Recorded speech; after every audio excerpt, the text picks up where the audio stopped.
আমার ওলের কোপ্তা কারি একদম রেডি। তো আমার রেসিপিটা ভালো লাগলে অবশ্যই লাইক কমেন্ট শেয়ার করে সাবস্ক্রাইব করতে ভুলো না। পাশে থেকো, ভালোবাসা নিয়ে ভালোবাসা দিও। Tata bye.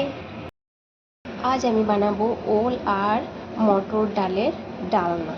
তো দেখতে থাকো আর সঙ্গে থাকো। এখানে আমি ওলটা সিদ্ধ করে রেখে দিয়েছি। এবার ডালটা আমি বেটে নেব মিক্সির জারে দিয়ে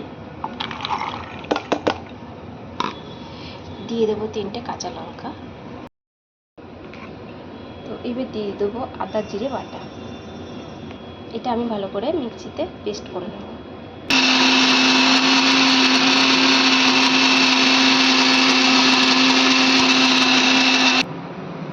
এখানে আমি বসিয়ে দিয়েছি কড়াইটা, কারণ ওলটা সিদ্ধ করা ওলটা আমি একটু তেলে ফ্রাই করে নেব। এখানে বেটে নিয়েছি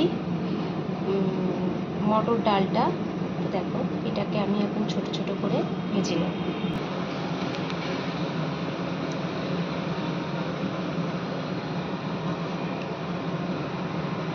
আমি এই মটর ডাল বাটার মধ্যে দিয়ে দেবো হালকা একটু হিং। এবার এটাকে ভালো করে মিক্স করে নেব।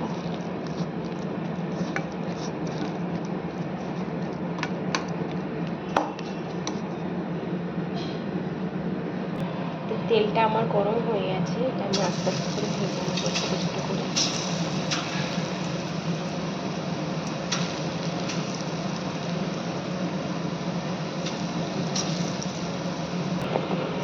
লাল লাল করে ভেজে নিয়েছি, এরকম প্রত্যেকটা লাল লাল করে ভেজে নিতে হবে।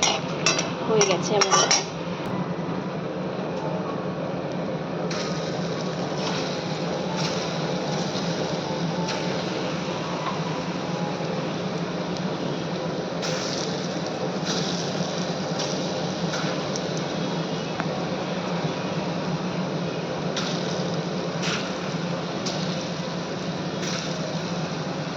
দেখো কত সুন্দর করে লাল লাল করে এগুলো ভেজে নিয়েছি আমি।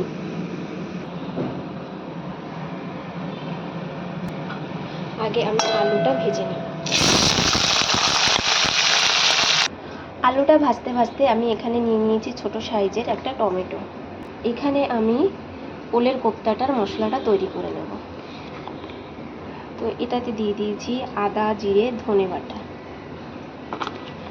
তো আমি 2 চামচ মতো এটা নিয়ে নেব।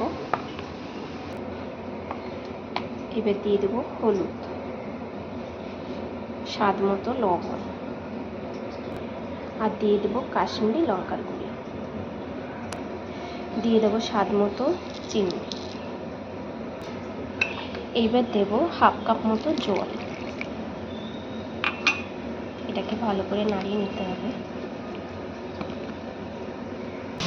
আলুটা আমার লাল লাল করে ভাজা হয়ে গেছে, এটা এবার তুলে নেব। এই তেলেই ওলটা ভেজে নেব।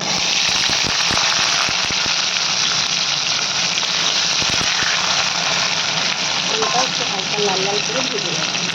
ওলটাকে আমি হালকা ভেজে নিয়েছি, কারণ খুব বেশি ভাজার প্রয়োজন নেই, হালকা ভাজলেই হয়ে যাবে। তো ওলটা আমার ভাজা হয়ে গেছে, এটা আমি এখন নামিয়ে নেব। তো ফোড়নে দিয়ে দেবো গোটা জিরে, দিয়ে দেবো 2টো তেজপাতা।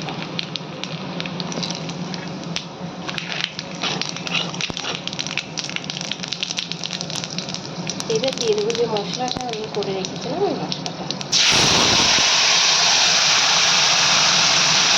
এটাকে ভালো করে কষিয়ে নিতে হবে যতক্ষণ না তেল না ছাড়ে।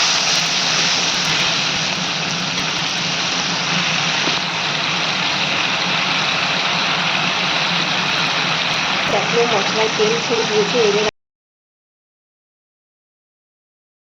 আমি সুন্দর করে কষিয়ে নেব। হয়ে গেছে, দেখো তেল ছেড়ে দিয়েছে, খুব সুন্দর বেশ মাখা মাখা হয়ে যাচ্ছে। এবার আমি ঝোলটা দিয়ে দেবো। একটু ঝোলটা বেশিই দিতে হবে, কারণ বড়িটা যাবে তো, তার জন্য ঝোলটা একটু বেশি দিতে হবে, নাহলে বড়াটা ঝোলটা টেনে নেয়। হয়ে গেছে। এবার আমি যেটা করে রেখেছিলাম বড়াগুলো, ওটা দিয়ে দেবো। এটা দিয়ে কিছুক্ষণ আমি ঢেকে ঢেকে ফোটাবো। এটা ফুটে গেছে। এইবার আমি দিয়ে দেবো সামান্য পরিমাণে ঘি, একটু ঘি দিয়ে দেবো।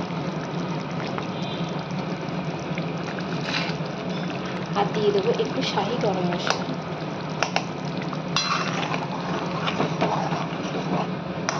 তো আমার রেসিপি পুরো রেডি হয়ে গেছে। তো আমার রেসিপি ভালো লাগলে অবশ্যই লাইক কমেন্ট শেয়ার করো আর সাবস্ক্রাইব করতে ভুলো না।